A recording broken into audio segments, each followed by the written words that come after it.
Am I on? I think you're hot now. Okay.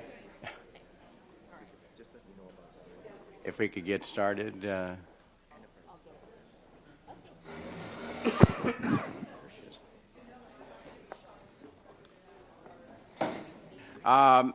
We are not going to, we're going to move item 4.5,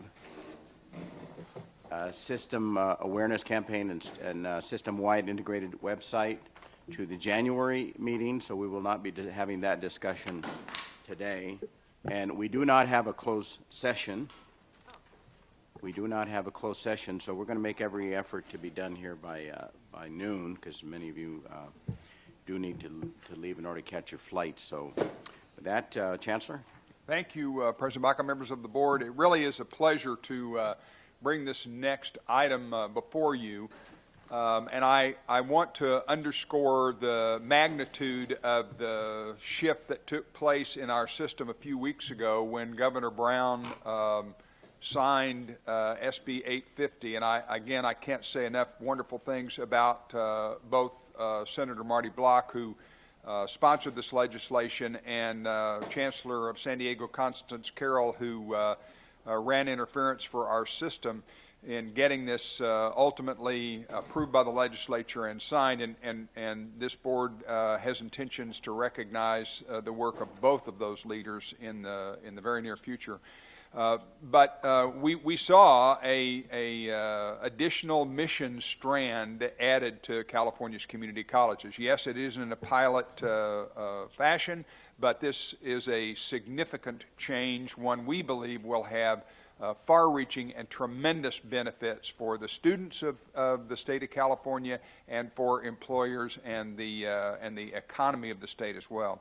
So to bring you up to date on a really fast-moving project is Vice Chancellor Pam Walker. And Pam, I'll turn it over to you. Okay. President Baca, Chancellor Harris, board members, colleagues. I spoke to the chief instruction officers a few weeks ago at their meetings, and I indicated to them that a really good CIO should only do one major project at a time. But if you work for Bryce Harris, you just do one major project a year or a day. And so we are in a very fast timeline for this particular project, and I'm delighted to be able to bring this information to you. So in your packet, you will have the information that indicates to us what SB 850, the block bill, authorized us to do: 15 community colleges, single bachelor degree program on a pilot basis, one degree program per district for those multi-campus districts, and then we've set the timeline in place for you, indicating the timeline that our colleges are going to move on and how their proposals will come to us. The Chancellor asked to have colleges indicate an interest. So we did an intent for just an interest intent to see how many colleges might be interested. And on the deadline date, we had 35 college districts indicate that they may have an interest in their submitting, and have given us some insight on what they're going to submit. In my office still at this point, we were looking at a scoring rubric. As of yesterday afternoon, we had our staff continue to refine and define that scoring rubric. And so they've come up with a couple of little adjustments based on the one you have here in your packet, but it's pretty firm. It's very exciting. The work is going to now take us through this meeting. We hope after this meeting we are prepared to send to the field the RFP so that they can start putting information together. We will develop an external review with our colleagues from UC, CSU, and potentially workforce colleagues to come up with a way we're going to review this. The Chancellor, through your work, will determine the pilot colleges in early January. And what we hope is that the pilot college administrators and faculty will help us determine the internal components of this work. So by March of, or by January of 2015, we should be holding statewide meetings and talking very significantly about the work that this bachelor's degree is going to hold. It must be a very interesting topic for many people, because we get calls in our office every day. Who's going to do it? What's happening? Why is it going? You know, and so I think it's very exciting. I know it's exciting from having been on a campus for many years, and so we feel very good about this. So our people are going to turn this around very quickly, and I'm looking forward to the outcome. Let me clarify just a couple of items for the board. As Pam suggested, the RFP period, the initial RFP period, will begin almost immediately, and we'll expect those requests in about 30 days. We will spend some time between the deadline and your January meeting evaluating those proposals, and then we will bring forward for your consideration the pilots at your January meeting. You should know that it is our intention only to bring forward pilots to you that we believe make sense and are of the quality that we need in order to make this program successful. That may well be 15. It could be a number fewer than that. And we expect that even if we bring you 15, it's not inconceivable that some of those may fall by the wayside. So the point I want to make is that in addition to your review in January, we may, at a subsequent meeting later in the year, come back with another round of recommendations, depending on whether we offer all 15 or whether all 15 flow through to completion. Some of these in the development process will have to have some accreditation considerations, not only by the Accrediting Commission, but also by subject area accreditors. And so it's not inconceivable that a college that wants to offer a particular program may find ultimately it can't do that. So we're going to take this process very seriously, and we won't bring them forward to you unless we have a high degree of confidence that they are going to be successful, and that they satisfy some of those requirements on the scoring rubric that I want to call to your attention at the top of the page. Geographic distribution of pilot programs, a diversity of programs. We are concerned, of course, about the duplication, and we are required by the statute to verify with CSU and UC that they're not duplicative. So those are some of the criteria that we'll be taking a look at, and then as you look through the rubric itself, you can see the qualities that we are seeking in these bachelor degree pilots. So with that, Pam and I'd be happy to answer your questions. Before we go to discussions and questions by the board, we do have some public comment. A few public comment I have cards. a few cards from yesterday. I don't know if they're still here today. Javier Silva from De Anza College Auto Tech.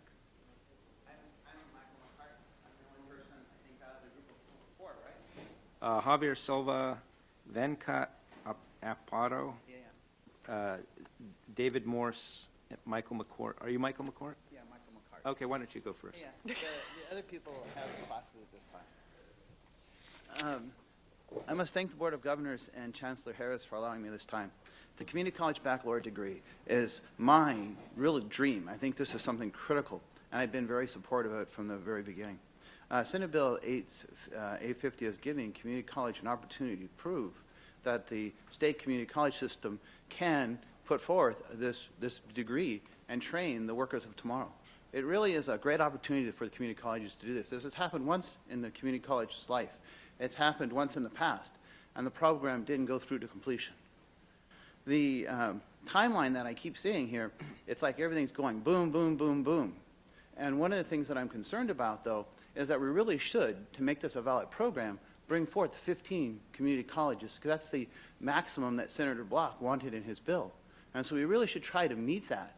And if it does take having more people submit applications at a later date, I know that you touched on that, Mr. Harris, and I appreciate I know that you are very much the same feeling that I have, that this is critical and important to the people of California.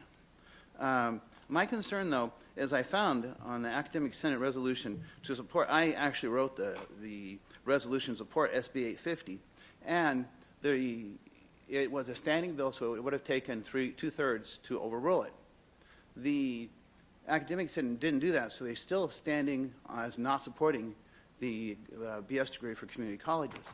And it's interesting, from what I just heard, the support from the plenary was about 51%, which is almost exactly the number of colleges that are putting forth, or at least interest in making proposals.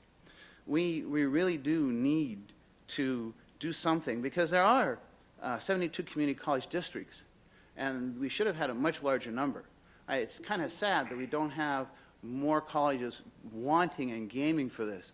Our particular college, we went and we have two, Foothill De Anza, I teach at this college. We have two campuses, and both of them put forward proposals for this degree. There's only one that can go forward, so one of us is missing the opportunity. And just on something I want to say in closing, I teach the automotive department, and 3 of my students were here yesterday, and they really wanted to take and ask for your support to expand the BS degree program. Because particularly in our district, where we have the people that really want to have 2 BS degrees in 2 areas, which we can't because the law doesn't allow that, they want to try to get your support, and that's why they came, and that's why I came, to expand this into more areas and more degrees.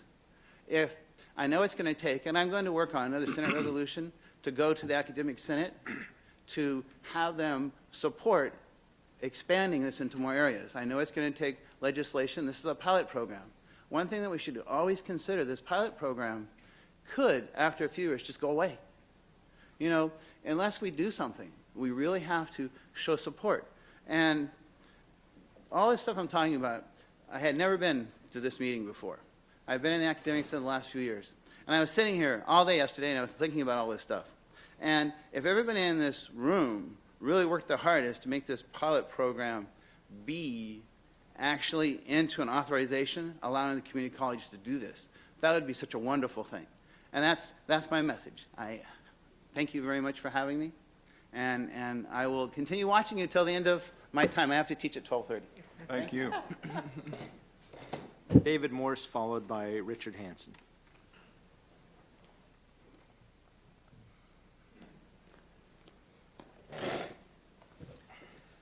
President Baca, Chancellor Harris, board members, as most of you know, and as the previous speaker mentioned, the Academic Senate's formal position regarding Senate Bill 850 regarding the baccalaureate degrees was opposition.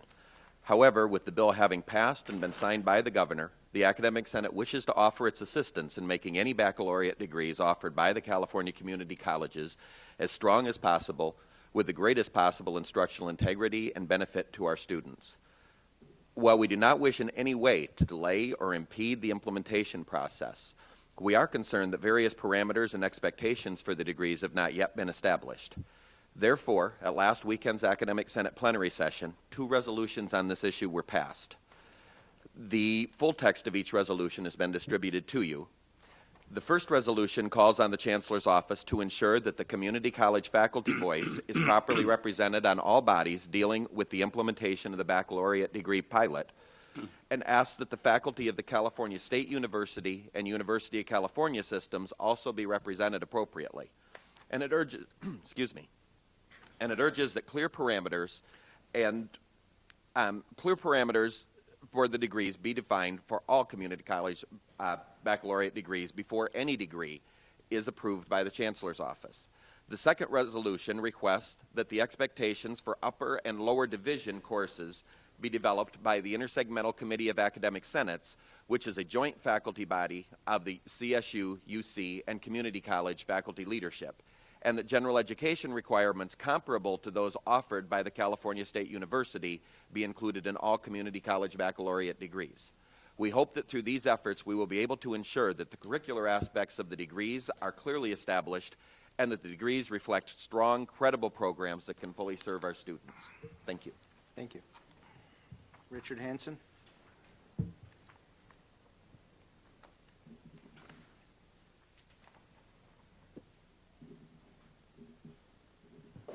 morning. I'm here today, Richard Hansen, speaking for the CCCI group, the California Community College Independents. We're a bargaining agent for the faculty. We're unaffiliated with larger institutions. I would certainly second all of what David just said about the need to make sure these programs are instituted in a meaningful way now that everything has been passed and signed. All of the faculty groups had a lot of concerns about this program. It comes along at a time when our funding is maybe going to be restored. We're getting funding in certain areas. This program is not clearly funded in any way, but I know that's a component of the proposals that will have to come forward. And I agree that a new program every day it's difficult to do so many things at once. So we do want to make this, now that it's been approved, a high-quality program. The one thing I would add, and I mentioned this in Consultation Council, is that there are bargaining agent issues involved in this. We will have potentially new faculty coming on board, perhaps some compensation issues coming up, workload situations. I don't know whether there'll be new facilities. A lot of things that the bargaining agents really pay a lot of attention to and have contractual and bargaining rights over those deliberations and decisions. So my advice would be to add a sign-off in this process for the local bargaining agent, because you wouldn't want to have a proposal go forward and then face conflict at the college that's made the proposal farther down the road if everything isn't already, pre-decided before the proposal is approved. So that's my recommendation, just to help make it be a success. Thanks very much. Thank you very much for all of those comments. As I've suggested in past meetings, I was ambivalent about the direction we were headed in, because the original inspiration was a bit more focused than what we're into now. And oftentimes when that happens, it certainly opens up opportunities for things and ideas that may actually be workable and good for the institution. On the other hand, sometimes it redirects our attention away from what we're doing and gives us one more thing to work on. This is, at this point, because past law and as our speakers here have suggested, need to pay diligence to the process because we have shifted our focus a bit, which demands that we be even more insightful as to what we're going to do. So I'm confident that we will do that. It does present an opportunity, but also a major challenge for us to be able to actually implement these effectively. Board members, Member Belinsky. I have a couple of questions and a comment. There's 35 letters of intent that have come in. Would it be possible just to give a flavor of what some of those proposals have been, the types of degrees that the colleges may come forward with? I could if you'll let me get my iPad so I can explain them.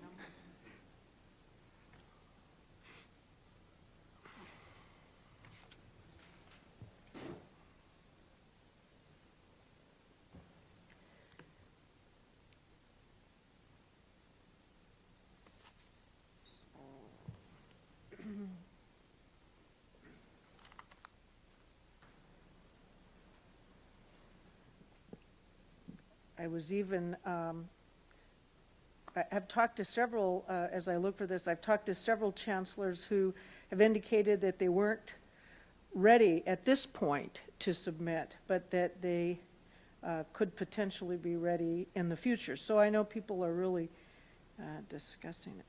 Just let me get to it.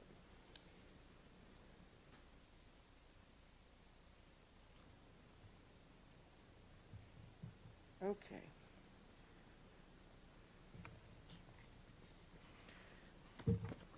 So we have had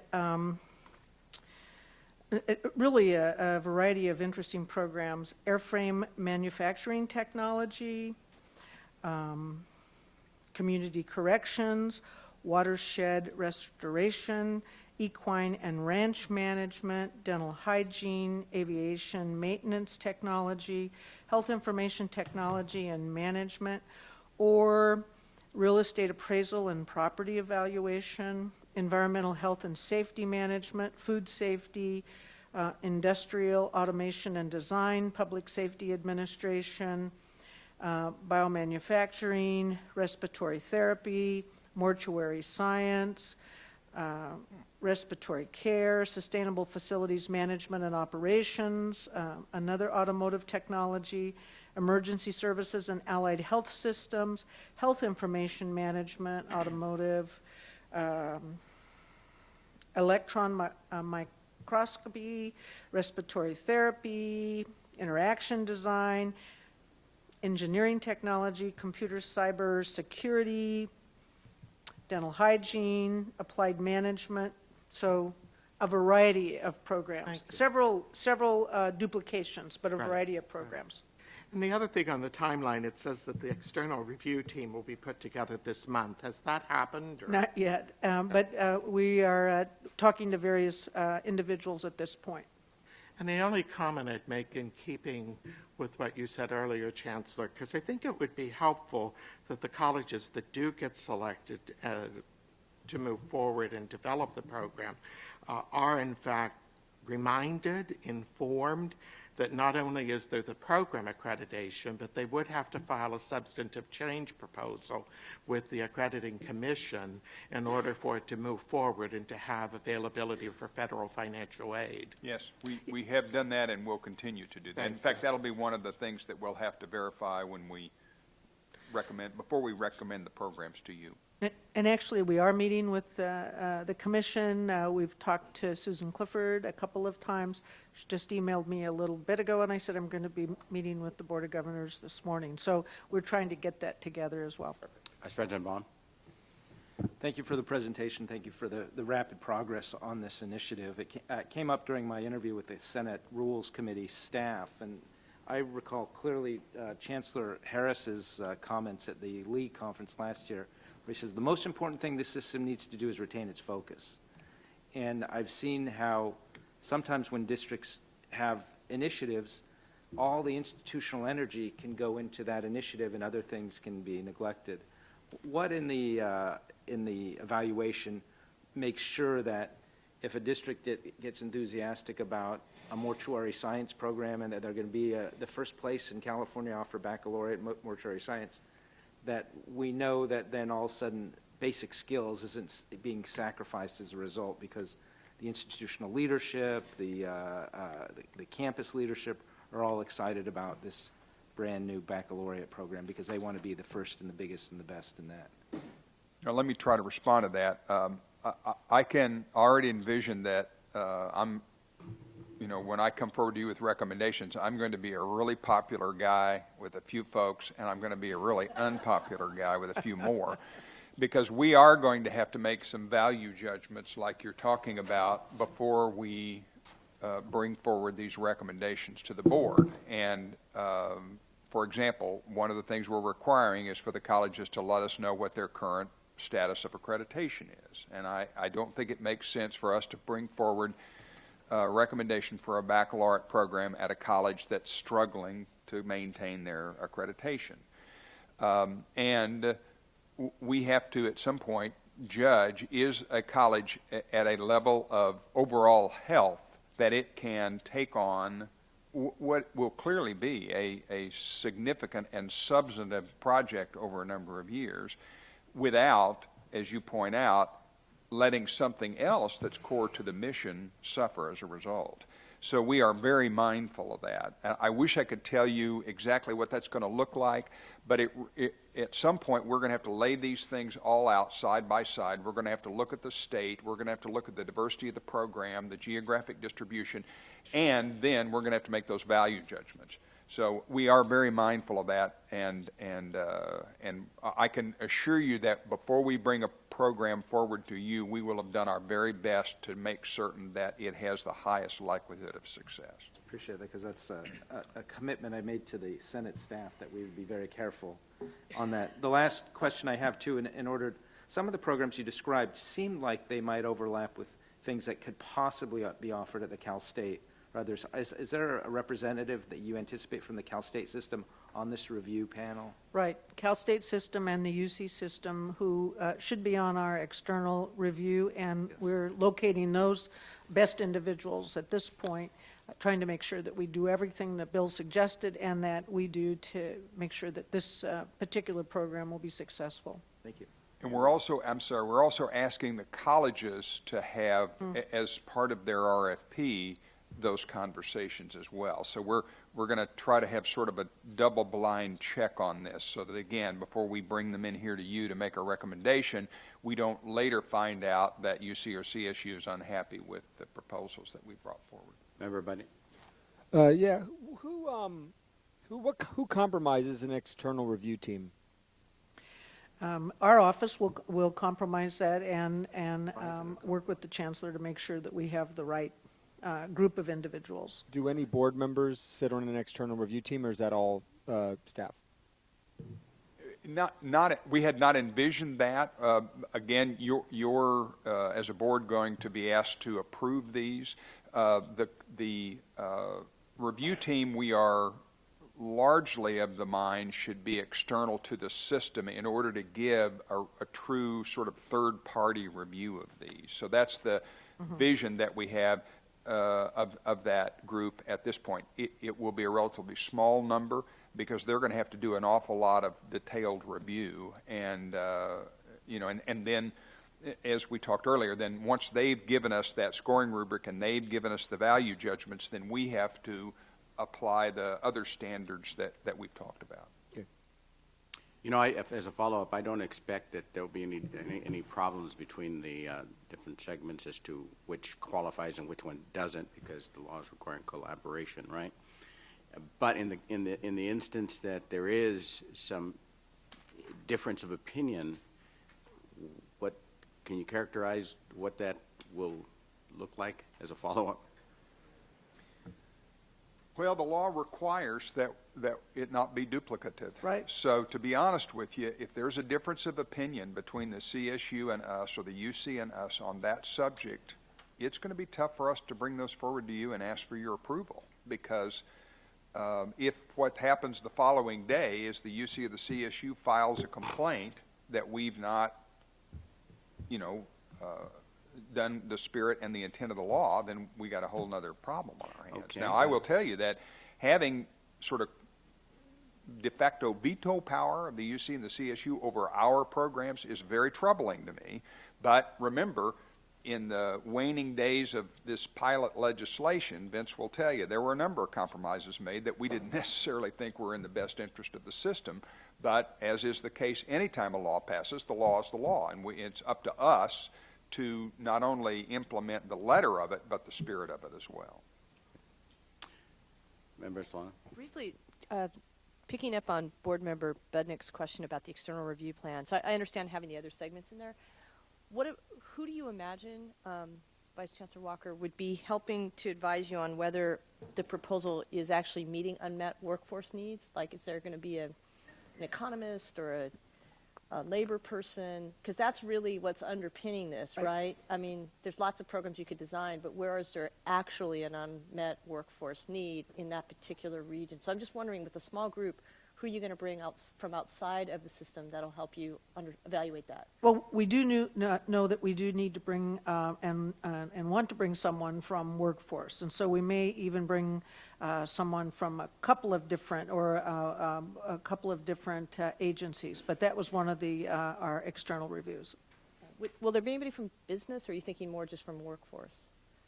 I'm just curious. I mean, Anything is possible, so that's Yeah. a good point, and we can go back and articulate and have that conversation. Workforce for sure, potentially business as well. Okay, thanks. Member Buddy? I mean, comparison that some may be accurate, but some of this won't. The Board of Corrections, we put together these executive steering committees because we send billions and billions of dollars down to counties multiple times a year for different construction projects, et cetera. And for fairness and transparency, we've started a process where these steering committees that write the RFPs, that grade the RFPs, are composed of a chair that's a member of the board, and then it's determined what type of stakeholders from the community are going to be part of the steering committee. So you'll say probation chief from a large county, probation chief from a small county, mental health expert, education expert, whatever it may be. It might be good to at least know of this, what are we calling it, the external review team. What are the different slots of the type of people that we're looking for? And then we can make sure we can find the greatest experts and the people who know about these workforce needs to fill those slots. So however we can be helpful in helping you put that together, I'm sure I'm speaking for the rest of my members that we're happy to. Thank you. I suspect because of the nature of these baccalaureate degrees that down the road, if we find that one of them is not applicable in actuality in the industry, in the field, doesn't mean anything, that we'll be able to pull back and maybe some mechanism in order to eliminate that as a degree. I don't know. That's maybe obviously a discussion that's down the road a bit or through this process. Any other comments or questions? I suspect and would expect that the discussions on this not only be in consultation, the Academic Senate, and other appropriate venues, but very much so on the CTE task force that we're forming. So more to come, right? Yes. And I think I'd be remiss if because our faculty leader colleagues are in the room, we understand that the RFP period is tight and that it's at an awkward time of the year.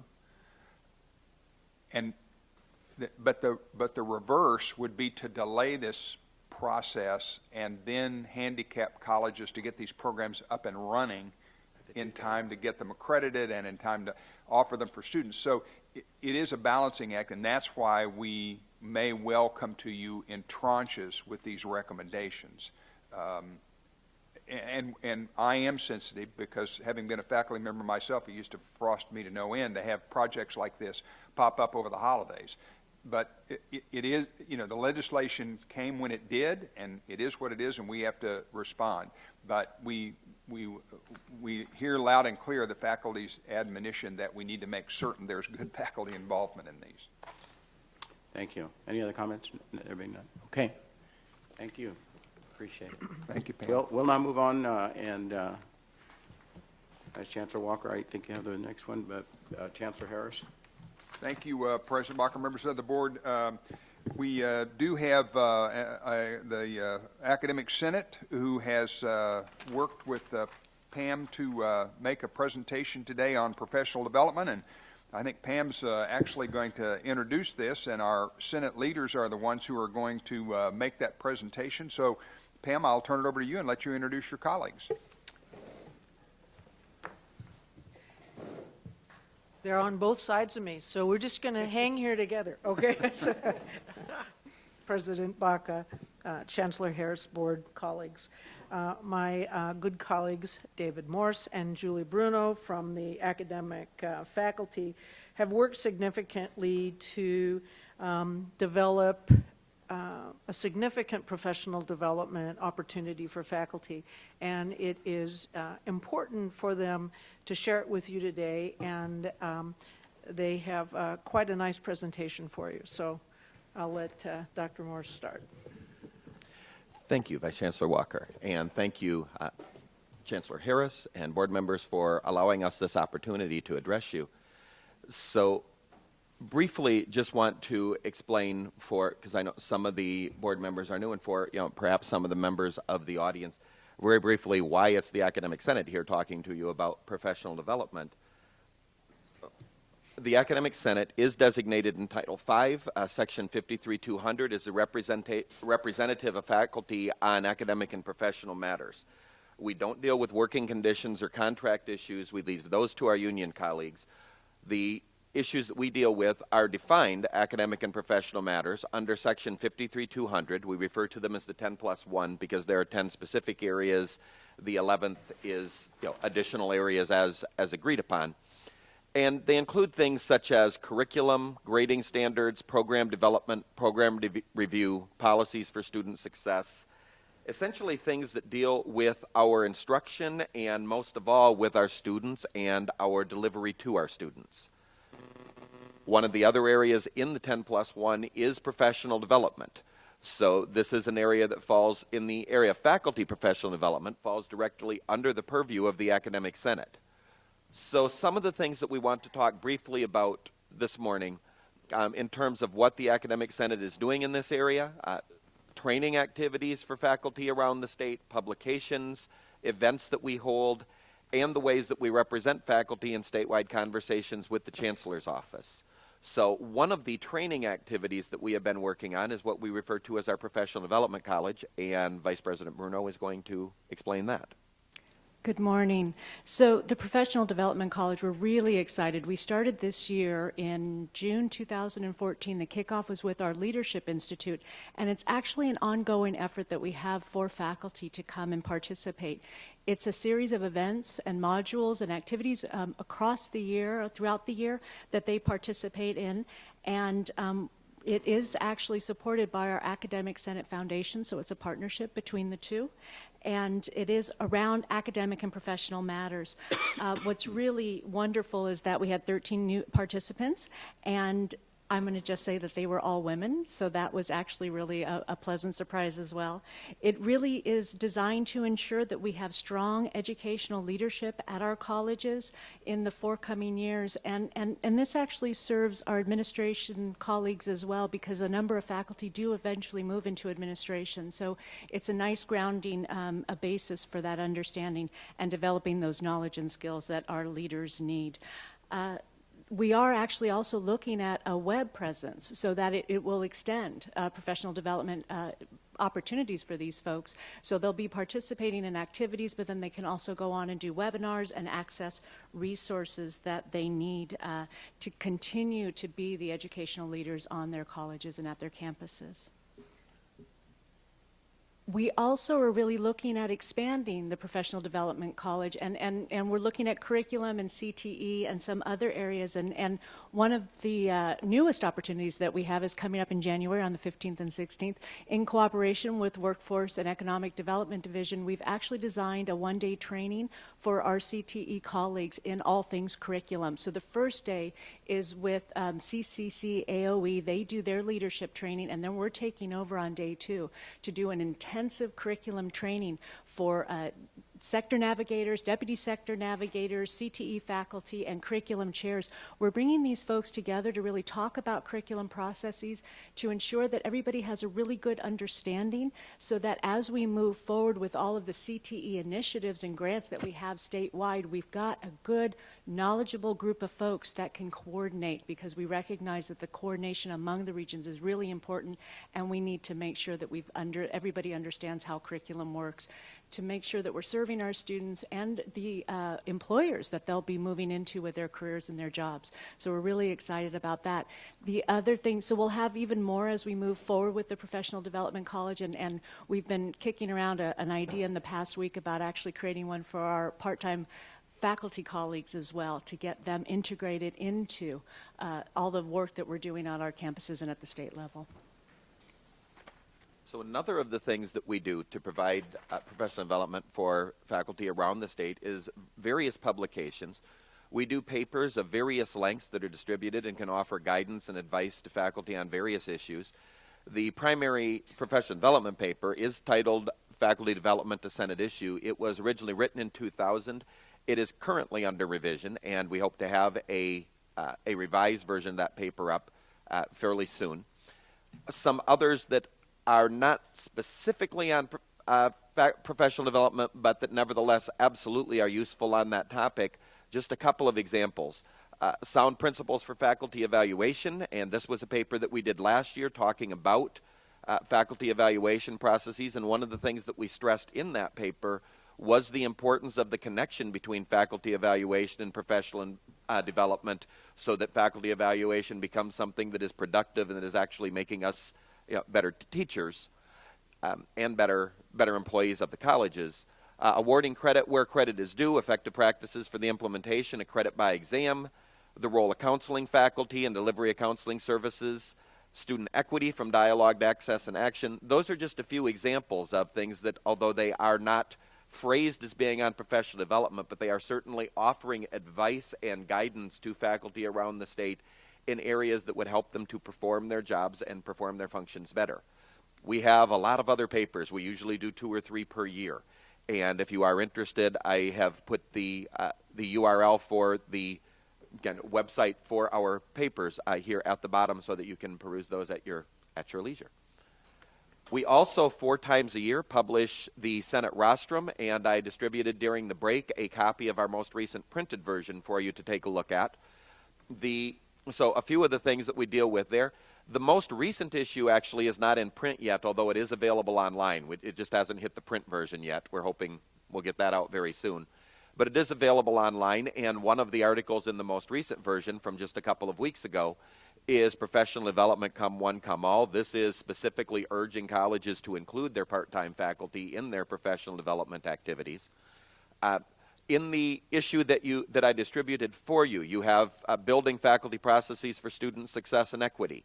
So again, just another example of something that is giving guidance for how to go about working things through on campuses, in this particular case, in terms of working with the student success and equity plans. Some other recent articles in the last couple of years, integrating adjunct faculty into the college community, the democracy commitment, something that you heard about just a bit ago, and we actually, last year, this is the article that was published in the Senate rostrum.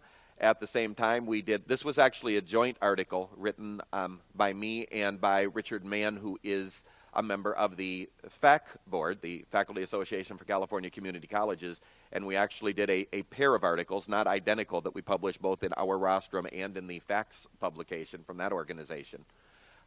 The professional development with an emphasis on professional from March 2011. Possible changes and challenges, the recommendations of the Chancellor's Office Professional Development Committee. That was just an update for faculty so that faculty would know what was going on with the Professional Development Committee put together by the Chancellor's Office in 2012, through which the essence of much of AB 2558, the bill that was passed last year, kind of arose from the Professional Development Committee. So this was a way of making certain the faculty were educated on what was happening with that effort. We also the next is an example of us also focusing on occupational education or career technical education. And I included the last, even though it's a little older, from October 2003, faculty development hanging by a shoestring, just to show that, that one is about 11 years ago, and we've been talking about our need for additional funding for professional development for that long, and are still looking for additional funding. So once again, we have many articles. Usually there are anywhere from about 8 to 10 to 15 or so in each issue of the rostrum, and those too are available on our website, and you have the URL there if you would like to look through them more fully. And I just mentioned to Julie that we should I put some additional issues of the rostrum on the table in the back if anyone in the audience would like to grab one. And we should probably make a habit of that at your meetings when they come out, to bring copies of the rostrum and have them here for you. So we will attempt to do that. Also, I'm sorry. Go ahead. No, I'm sorry. Oh, no, go ahead. Okay. Our events that we put on a regular basis, twice a year, we offer plenary sessions. Again, our most recent was just this past weekend. And the next is in spring 2015, April 9th and 10th at the San Francisco Airport Westin. We will, I'm sure, be covering a number of issues again, including, and I thank Dr. Murphy and the comments from Vice President Baum and President Baca regarding the democracy commitment. We are already talking about the things that we might be able to do at our plenary session to get that effort going. I think that we can do a great deal. And again, even though our plenary sessions are about disseminating information, they are about educating faculty in various ways. They are in part about developing the positions of the Academic Senate. So it is from the work at those plenary sessions that I speak to you on behalf of the faculty. But they are also about professional development. And I think that the democracy commitment is a good example of how we can get discussions going among faculty and give them guidance for how they can integrate the democracy commitment into their instruction in all different areas. So. We would welcome, by the way, any members of the board who would be interested in attending. At the last plenary session, President Baca and Member Belinsky were with us, as well as a good share of the Chancellor's Office staff who were kind enough to join us and participate with us. We would welcome any of you as guests at our plenary session anytime that you are interested in joining us, observing, and participating with us. The second large event, or the other large event that we do every year, is the Curriculum Institute, which happens every summer. This year, the 9th to 11th in Anaheim. Plenary session usually gets about 250 to 270 people, although we had 300 last weekend. It was one of the bigger that we have done. Curriculum Institute regularly goes over 300 people because it isn't just faculty. It also includes administrators. A lot of vice presidents of instruction and deans join us, as well as curriculum staff. Again, giving training on various curricular issues. We always have close coordination with the Chancellor's office and the Office of Academic Affairs on that event. A few of our somewhat smaller institutes, but they usually hit, the next two hit about 100 people or possibly more often. The Accreditation Institute from February 20th to 21st this year, obviously dealing with accreditation issues and helping faculty, giving faculty training for participating in accreditation processes on their colleges. And our Academic Academy, which is an institute that we change the focus of every year depending on what we feel would be the need. Last year, the focus of the Academic Academy was on general education, and we had many different presentations talking about general education needs, about conveying to students the importance of general education, developing general education in our programs and others. This year, the theme in 2015, the Institute will be held in March in Costa Mesa, and we are focusing on student equity and support. By that time, the student equity plans and the student success and support program plans will be in. And so we want to be able to help faculty with implementing those, and we are, again, working closely with the Chancellor's office on organizing that institute to give back faculty. And we expect that one to get bigger. Again, our Academic Academy is usually 100 to 120 people, but with this topic and this year, we're expecting that one to grow. And then finally, our Faculty Leadership Institute, which takes place every June. This year, June 11th to 13th in San Jose.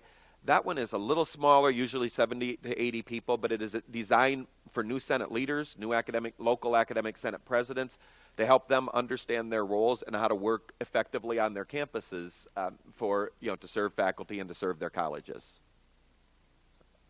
And Julie. Thank you. So one of the things that the Academic Senate directed us to do last spring was to really engage in a conversation around cultural competency and equity, not only among the executive committee, but then also to take those conversations to the body and bring them back a model that they could use on their local campuses for their own academic senate. So they sort of said, start the conversation and then tell us what you came up with. And so as a result, on May 31st, during our executive committee orientation, we asked past president, one of our Academic Senate past presidents, Jane Patton, to come and visit with us. And Jane Patton has she has extensive background in culture and cultural competency. And so she came and she did a training with the executive committee.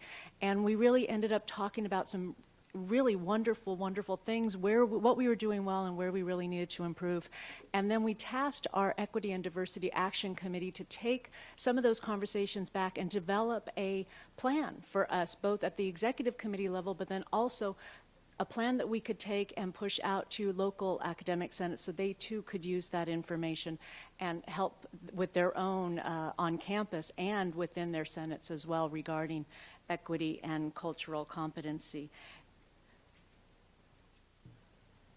And then the other thing that I do want to speak to you about regarding professional development is the Course Identification Number System, or CID, how we refer to it. I think it came up in your board orientation back in June, I believe, or September, excuse me, maybe it was September. You heard a lot about what the system does for our students and for our colleges regarding shared course numbers. But one of the other really rich things that it does is that it brings disciplined faculty together to discuss curriculum and to discuss what we are teaching and what our students need to learn, and it has really broadened those discussions out to a statewide level. So it's not only just our discipline faculty, but then also CSU participates in those discussions as well. So we have a nice connection with them to ensure that we've got instructional integrity across our system, but then also into CSU as well. It really also very much provides the foundation for our TMCs and our associate degrees for transfer, so our transfer model curriculum and our associate degrees for transfer, which really then ensures that CSU and at our community colleges that our students are learning what they need to be able to transfer, to continue on with their bachelor's, but then also to go and get the jobs that they need. And it is the larger conversation among discipline faculty. We were meeting with the deputy sector navigators and the sector navigators for the workforce group, and one of the deans had commented that when you get faculty together, magical things happen. And I think in part it's that conversation around our students and what they really need and how we can help them in the classroom. So it has actually had many, many more benefits than even just having the common numbering system for our courses. So the Academic Senate, we represent all faculty at all of our colleges in all 72 districts. The transfer level faculty, basic skills, non-credit, career technical education, and also all of the full-time and the part-time faculty. And the part-time faculty, unfortunately, we know is one of the groups that has often received less attention, and it's 2/3 of the faculty in our system, roughly are part-time. So this is a resolution that we passed just last weekend at our plenary session. Resolved that the Academic Senate for California Community Colleges urge local senates to extend and promote professional development opportunities to all faculty at their colleges, regardless of full or part-time status. I already mentioned the issue in our most recent rostrum that was advancing this same idea. And we as the Academic Senate do all that we can as well. We do offer scholarships on the, to the degree that we can with our funding for part-time faculty to be able to attend our events. We have done numerous articles and papers. We are also working currently on a paper on the value of part-time and on revising our paper on the value of part-time faculty and of including them in the life of our colleges. We also mentioned the possibility as an upcoming module of our professional development college that would be focused specifically on part-time faculty. So this is an area I think we're trying to give a lot of attention to right now, to really make sure that we are serving and representing properly and giving good professional development to that very important part of our faculty population. This slide is titled differently from the way that it is on your sheet because it kind of grew. It was originally about the Success Center, but as we thought about it, thinking about the various ways in which we collaborate with the Chancellor's office, the Professional Development Committee in 2012 and 13, which once again that led to, in large part, led to some of the aspects of AB 2558. We had multiple representatives on that committee, and we're very active.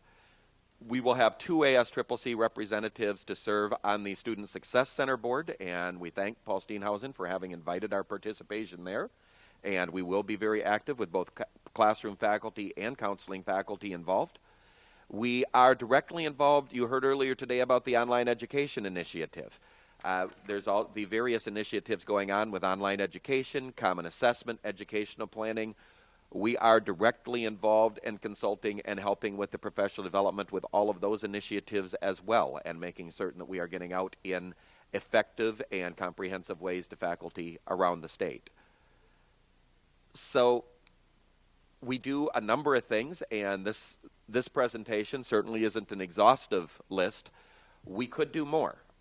AB 2558 originally included dedicated funding for professional development. Unfortunately, it was removed. We are thankful to the Chancellor's office that the budget request for 2015 to 16 does contain some dedicated funding for professional development. We need more funding in order to really do these things effectively at both the local level, and for us to be able to help senates from the state level.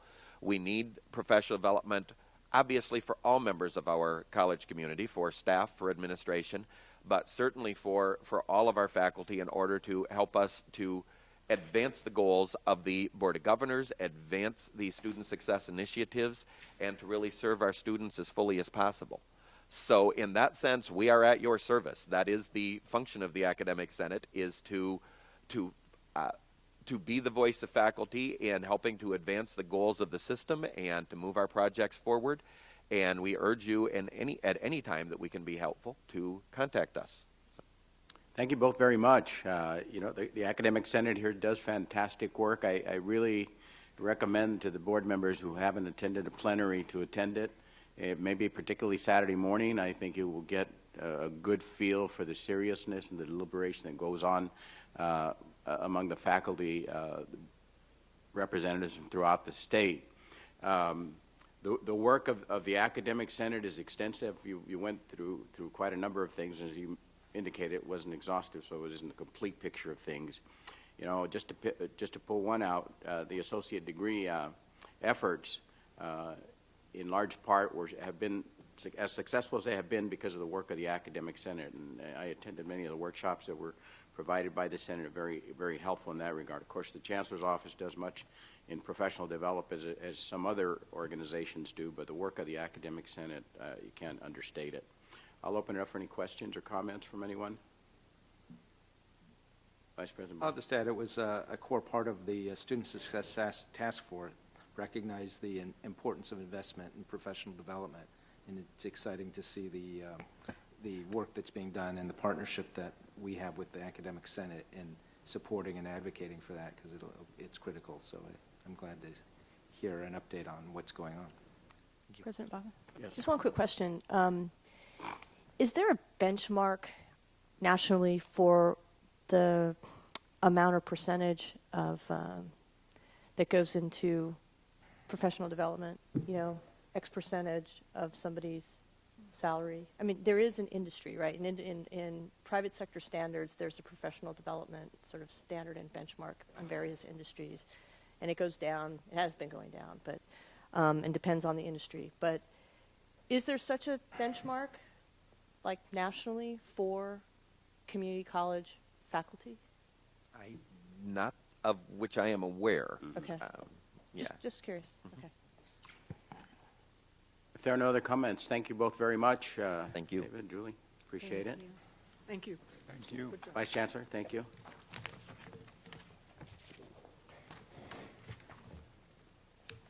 We'll now move on to 4.7, Chancellor Harris. Thank you, President Baca, members of the board. I'm going to ask Vice Chancellor Stewart to bring you up to date on some federal legislative issues.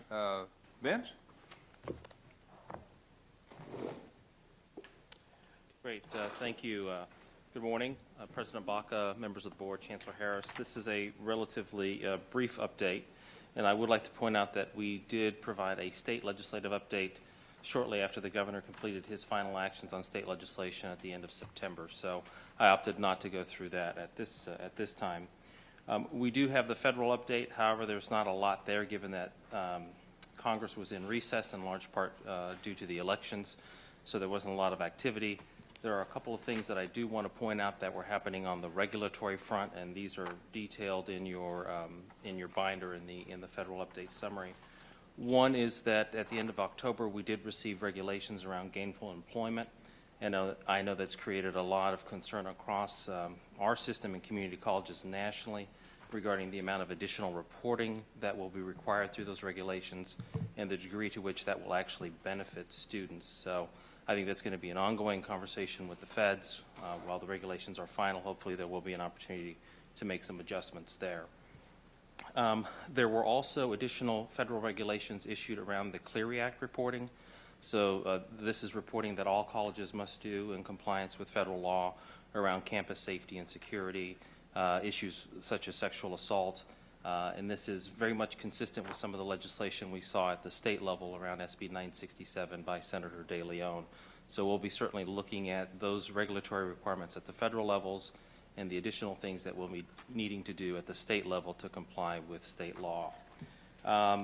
So, you know, again, beyond that, there hasn't been a lot of movement at the federal level. We do expect some activity in January when the new Congress comes in, although I think the speculation is that with the results of the election and some of the things that have been said about what the president might do by executive order, I think the expectations are pretty low that we'll see significant movement on major policy issues, particularly reauthorization of the Higher Education Act, which is something that's been in limbo for quite some time. If I can transition quickly then to the next item, which was actually distributed at the meeting, I believe, yesterday, and it is titled the California Elections and Community College Measures Roundup. It's a document that looks like this. This is really more for your information. We wanted to provide you an update of the election results, both for the California legislative races, the bond measures that were on local ballots for community college district facility bonds, as well as the California congressional delegation races. I think the results, I'm sure many of you have read in the papers, so you're probably pretty up to speed. I will say that the election results will not be finalized until December 5th. So there are some races that were mentioned earlier that are still quite very close, and we will not see or have the final results until those certifications are made. However, that being said, we did see that the Republicans increased their majority in the United States Senate and actually now take control of the Senate, which will certainly have significant impacts on the chairmanships that were currently held by Democrats, particularly for Senator Feinstein and Senator Boxer. I think we'll also see changes in the committee membership at the federal level. We saw similar gains at the state level with the state legislature in both the Assembly and the Senate. While the Democrats did maintain their majorities, they did not attain the supermajority that they had hoped to hold on to. So I think that will certainly change the dynamics a bit. I think we will also see some changes there in terms of committee assignments and committee chairmanships. For instance, I think the speculation is that Senator Lara will take over as the Appropriations Committee chair, who had been on rules, and there are certain requirements about the number of chairmanships that one can hold. So we should know most of this hopefully by the first week of December, which is when the state legislature will reconvene. By that time, hopefully, they will announce the committee chairmanships and the committee memberships, and that will certainly help us as we're planning our 2015 legislative strategy, and certainly help us on the Senate side as we move through the confirmation process. I would like to note, I think there were a couple of pretty significant surprises with the November 4th elections. Assemblymember Raul Bocanegra, who represents the 39th Assembly District, who has been in Assembly leadership, appears to be losing a very, very close legislative race there. I think the last count is down to 7 votes with his challenger, Patty Lopez. So I think that will be an interesting turn of events if those counts hold. We also saw changes on the Assembly side with Assemblymember Almer Succi, who comes from the Torrance area. He was chairing the Assembly Budget Subcommittee for Education. So I think that's certainly a significant loss for us, as we had, I think, developed a good working relationship with him. There was also another, I think, rather surprising turn of events in the East Bay, not far from here, with the candidate Tim Sobrante, who lost to his Republican challenger, Catherine Parker. So I think we saw a lot of expected results, a handful of surprises. So I think it will definitely change the makeup as we return in December with the legislature, and we build and forge some of these relationships with new members. I will mention that we're planning a January 6th reception with the UC and the CSU to welcome these new members to Sacramento and to begin working with certainly the new members, forging those relationships and reaffirming the relationships we have with existing members. The last item that I want to mention is that the Association of Community College Trustees will be having their National Legislative Summit in Washington, D.C. in February. I think the dates are the 8th through the 12th. Certainly would hope that members of the board are able to join us for that event. I know we've had good participation in past years. We'll be looking forward to put together a good program, have you meet with members on the Hill as well as members of the administration, and certainly continue our advocacy efforts at the federal level in addition to what we've been doing at the state level. The last thing that I'll mention that's outlined on the summary of election results are the bond measures. I won't go through those, but I thought some of those would be of interest to you just to see how various districts did in terms of passing bonds. So I will stop there and take any questions that you might have. Thank you very much. Any questions, members of the board? Yes. I had one. Can you give us more details on the Strengthen Our Schools and Students Act that was introduced by Harry Reid? You know, I'm going to have to follow up with you on that. That was one of the items that I do not believe passed, so I'll need to go back through and look at the details. But I'm happy if you'd like to have an offline conversation, go through the details and see where that stands now. I suspect, obviously, with the change in leadership in the Senate, that a lot will be different next year. Thank you. Thank you very much. Some of us will be looking forward to the ACCT Legislative Summit and joining you and the Chancellor there. So thank you very much. Perfect. Looking forward to it. Thank you. Vince has guaranteed the weather in D.C. will be very good that week. Please. And now we'll move on to the last item, board member reports. Member Hawkins? Thank you, President Baca. I'd like to start off by thanking our hosts, the De Anza College staff and the Foothill De Anza District. Very nice of the tours and the events that we've had here for our meeting. As most of the board members are new, I'll remind the board and the staff that November opens the Community College Classified Employee of the Year program. I would hope to shortly see links easily found on the website for the field. And of course, I'll state my usual hope and prayer that there are 72 candidates from all districts around the state. ICC, there you go, Bryce. Also, since how I won't see most of you until 2015, take the time to spend the holidays with your family and friends and cherish them. Have a great, safe trip home. Member Van Loon? Yes, I was able to attend the October and November Student Senate for California Community Colleges meetings, as well as this last weekend, a little bit later last week, I was able to attend the General Assembly, which entails almost all of our student governments getting together in one hotel to discuss and collaborate upon a common policy platform as we go forth as statewide student advocacy. And it was quite a beautiful experience, I must admit. Having over 500 students show up and getting that much feedback was extremely helpful for me. There are very few opportunities to get that much feedback from so many students from so many colleges. It was truly enlightening, and it's going to give me a little bit of a direction going forth from here. I was able to actually present with the Young Invincibles at a breakout session the first day of General Assembly on economic and workforce development. I was able to extend to the students and articulate to them how to find certain grants that are available right now and install some of the CTE programs and collaborate with businesses on the local level to truly establish CTE programs that will be helpful on a regional basis as we go forward with a task force and things of that sort. It's obviously great to have our students involved at the grassroots level and at our local colleges. So that's what I've been up to. And I will be bringing forth within the next coming weeks some of the resolutions that were passed that I think some of the board members will be quite interested in. Yeah. Member Budnick? Great. We've continued our partnership, our housing partnership at LA Mission College, and have found them to be just unbelievable to work with. President Monty Perez and his VP and Dean Michael Allen and Madeline Hernandez have been just awesome partners. We have 24 folks living in a dorm right across from the campus. Have had extensive conversations with the Chancellor of the Imperial Valley District and the Warden of Calipatria Prison, and we've had an in-person meeting.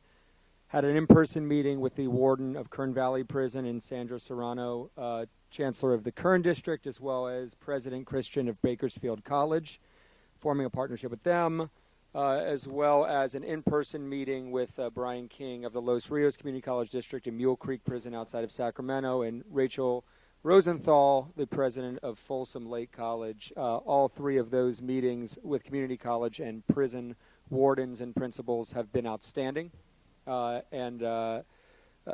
We've been moving forward. Took a tour of West LA College with the president and East LA College with the president, and was just connected by email before this meeting with our new assembly member, Miguel Santiago, who I think chaired the LA Community College District Board and is now our new assembly member. So hopefully he can be a huge supporter, and I look forward to meeting and speaking with him.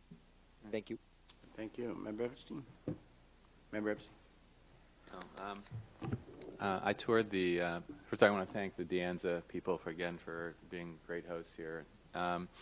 I toured the Diablo Valley College campus with Chancellor Benjamin, and she had lunch with her in their outstanding culinary institute that has a restaurant that you can get a wonderful 4-course meal for $12.95. And I'm planning to go to the conference this weekend, so I'm really looking forward to that. Member Sumner? This has been a busy time for me, especially with Veterans Day. We did already talk a little bit about going with Manuel Baca and Cecilia going to Mount Sac and to Citrus College. and visiting the Veterans Center. But what was wonderful about the visiting Citrus College was they have a large female population, so I invited them to a fashion show, and we got to see the female veterans transition to getting their own outfits with Sephora, White House Black Market, and just a variety of dressing them in their. It was just a beautiful transition to see this. I was proud to be a part of that, and actually Cecilia attended that. It's just something, unless you see it, to see the transformation that they have. And also I spoke at Forest Lawn and was stressing about the veterans and about why to hire a veteran and what they do bring to the workforce, and about education. We had a work fair there, and I also was invited up to Sacramento for the first ever LGBT for veterans, and education was hugely discussed and talked about there. So it's been a busy month and many more things, but it's an honor to be on this board and to be of service. So thank you all for here and for this beautiful campus. Member Solano? Yeah, and let me also add my thank you for the reception last night. It was wonderful to spend time with your trustees at dinner. It was really a great day. Thank you for the tour. I enjoyed going to the planetarium and listening to the third graders squeal with delight as we left Earth's atmosphere and went into outer space. That was great. Again, want to also thank President Baca for organizing our tour of Mount San Antonio College and Citrus College. That was a great day, very, very warm day. We only tour campuses when it's 100 degrees. Okay. That was amazing. And that's right, and Nancy had crutches. I also had the pleasure of sitting down with the president of East Los Angeles College, Marvin Martinez, and hearing about the Go East LA initiative, which is really an amazing model of outreach to not just with Cal State LA, but the high school students as well as the feeder junior highs and the elementary schools. Reaching out to students even down to the elementary schools and engaging their parents so that they see college as a pathway for their career. I do want to note that East LA College is working, this Go East LA initiative has guaranteed transfer for anybody that finishes ELAC. East Los Angeles College has guaranteed transfer to Cal State LA, which is just amazing. They developed dual curriculum. They have 25 classes offered at Garfield High School already. And now they've begun to offer classes at the junior high school level in things like robotics, theater arts, and Spanish for credit. So it's really tremendous. And perhaps most importantly, it's become a center for parents to actively engage with their students' learning and to visualize their students attending college. So to me, it seems like a model of how we need to do outreach and how to address issues of diversity and equity. So I would commend anybody who's ever down in Los Angeles to take a tour and sit down with Mr. Martinez and understand what they're up to. I also had a chance to have a meeting with Laura Ramirez, the Vice President of Workforce Education and Economic Development, and Chris Whiteside, the brand new Dean of CTE for East Los Angeles College, and we shared possibility of working together on promoting bioscience careers for a new bioscience incubator that we're helping to get started up at Cal State University Los Angeles, but the main gift that is starting this bioscience incubator is from outgoing supervisor, Los Angeles County Supervisor Gloria Molina, who specifically requested or required that there be a seat on that board for East Los Angeles College so that there would be a direct linkage for the youth, the young people and working class people of East Los Angeles College coming through that incubator and starting to get launched in career pathways for the bioscience industry. And I, too, plan to be at the conference this week. I'm excited. This is community college week for my life. Many, many days of this week. So it's been great. And thank you to my colleagues. I'm excited about joining the fabulous leadership team with Jeff Baum. And thank you, President Baca, for your leadership. You've been really a tremendous mentor in the last 6 months to me. I've learned a ton from you. Thank you. Thank you. Vice President Baum? Well, first, I want to invite the board to stand and acknowledge Linda Michalowski for her decades of service.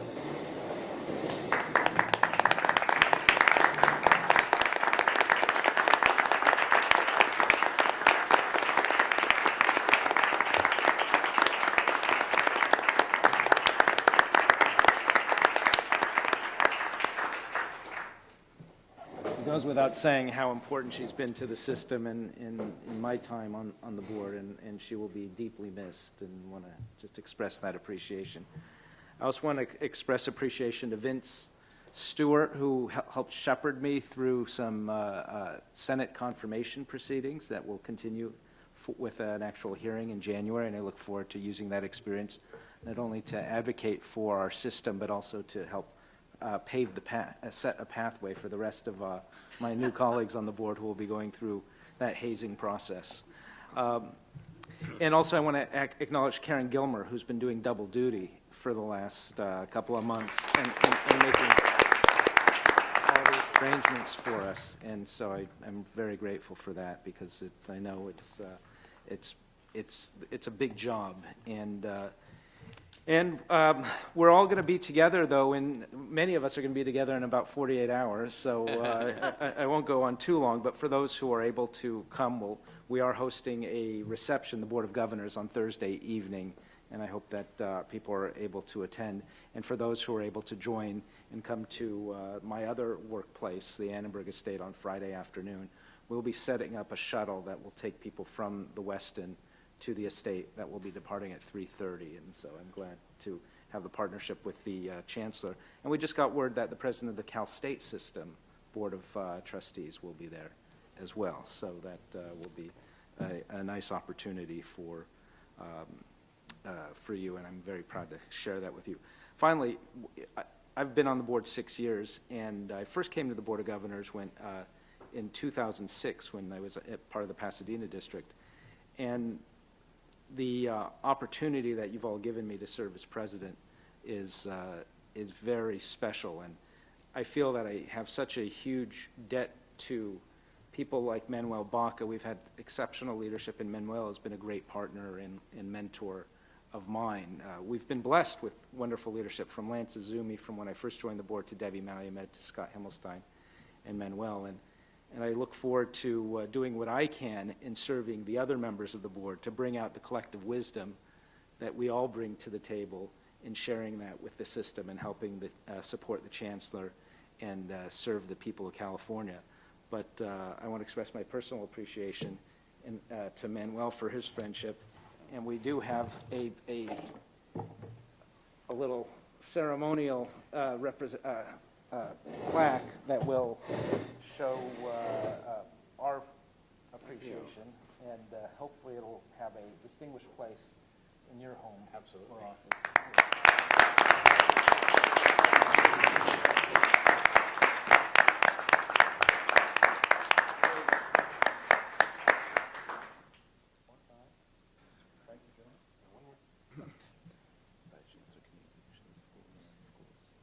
Communications guy breaks out the iPad. You guys should also take a selfie. And then maybe one with Cecilia, too. Yeah.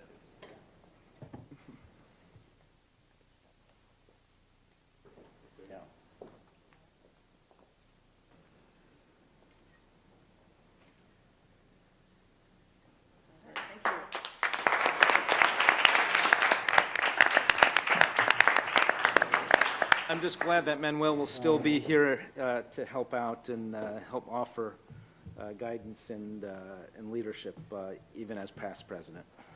Well, at least for the next meeting. Yeah. It's been a pleasure to be, and an honor, really, to serve as the chair of your board. And I look forward very much to this weekend and spending a little bit of time interacting with trustees, CEOs, and faculty from around the state, and joining you at the reception. The Annenberg Center is a fantastic place, and I look forward to going there each time that I do. And let's see, Linda, best wishes in your retirement. And thank you, Karen, for stepping in. And with that, I will adjourn this meeting and pass the gavel to President Baum.